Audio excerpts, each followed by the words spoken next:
Real love doesn't feel the way you thought it would. It's not just warmth or butterflies. It's panic. The kind that shows up when someone starts to actually matter. You notice everything now. How long it takes them to text back. The change in their voice. The silence that suddenly feels heavier. You wonder if you said too much or maybe not enough. You tell yourself to stop overthinking, but you already are. Because love doesn't just make you happy. It brings up every fear you've been carrying since the last time someone got close. You think you're afraid of losing them, but that's not really it. You're afraid of letting them see the real you, of showing the parts of yourself that aren't polished or easy to be around. You've done that before. You gave someone your best, and it still wasn't enough. So when love starts to feel real, you don't lean in. You protect yourself. You pull back without even meaning to. You overanalyze everything they say.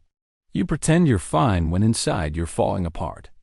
Because staying in control feels safer than being honest, even though you know control just pushes people away. You can't build something real while you're busy protecting yourself from it. And here's the thing. You're not even doing it consciously. You don't wake up and decide to sabotage the connection.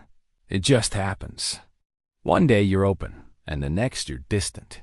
You create space before they can. You test them without meaning to, watching for signs they'll leave. Because if you can predict the ending, maybe it won't hurt as much. But all that does is make the ending more likely. The fear you're trying to avoid becomes the thing that destroys what you're building. The kind of love that actually changes you doesn't want your performance. It wants the version of you that's still figuring things out. The one who hesitates. The one who overthinks. The one who's trying to learn how to stay instead of running. And that's terrifying when closeness has hurt you before. Your mind wants to trust them, but your body remembers. It remembers the last time you opened up. The last time you thought someone would stay. So even when they're right in front of you, even when nothing's wrong, you're already preparing for it to end. Already waiting for them to leave. But what if they don't? What if this is the person who stays, and you push them away because you're too afraid to find out? That's the real fear. Not that they'll hurt you, but that you'll ruin something good because you couldn't let go of what happened before. You carry old wounds into new connections, and you expect this person to pay for someone else's mistakes. That's not fair to them.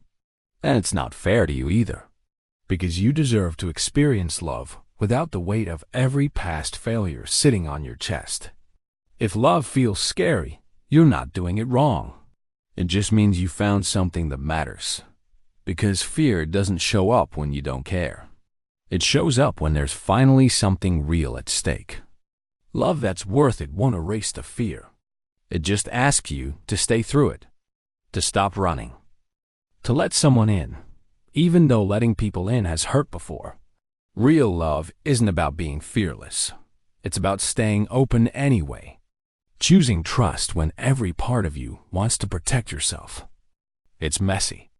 It's uncomfortable. It asks you to bet on someone when the odds feel impossible. But that's also what makes it worth it.